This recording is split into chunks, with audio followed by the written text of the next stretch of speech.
বন্ধু কাল তো রোজা, আজকে তো চাঁদের দিন, এখন কি করা যায়? এখন নামাজ তো করতে হইবে। না, এটা নামাজ রোজা করতে হবে, রোজা থাকতে হইবে, তারাবি পড়তে হইবে।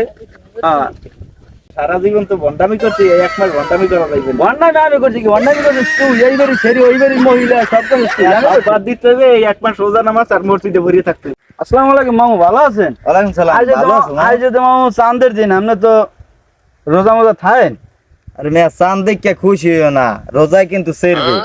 আর মেয়ে রোজায় সেরবেন না সেরবে আমি বুঝবেন কি? আপনি জীবনে একটা রোজা রয়েছেন, সন্ধ্যা হইলে যে ভান্ডলে বই যায় হ্যাঁ লাগে বুঝবি কি? খাবি কেমনে? ইফতারি 5 ভাগে 8-10টা নাতি লইয়ে যান, আমরা থাকি উপোস ছাড়বা।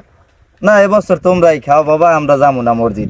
না মসজিদ আমনে গো, আমরা খান, আমরা যাই। কিন্তু করা আইন।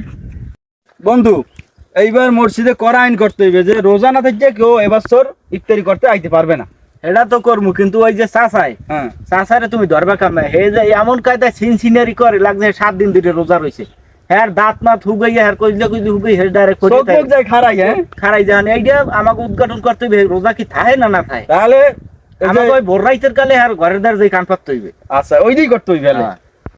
এবারে এবছর পোলা পানি যে খেপা খেপছে বুঝছো, ইত্যাদি করতে মনে হয় যাইতে পারবো না মসজিদে। হ্যাঁ, এবছর অন্য পলিসি করতে হবে। পোলাদনে যা শুরু করছে এত ইফতারি আমরা খাইতে পারবো না। এখন যে পলিসি করো বাবা, ইত্যাদি আমার খাওয়াই লাগবে। হ্যাঁ, ইফতারি খাওয়াই লাগবে। এখন এই চুকের যে পোলা পান ওরা ধরিয়ে লাই যে আমরা রোজা রাখি না। হ্যাঁ, এখন যে কোনো কেরমে ইত্যাদি খাইতে হইবে।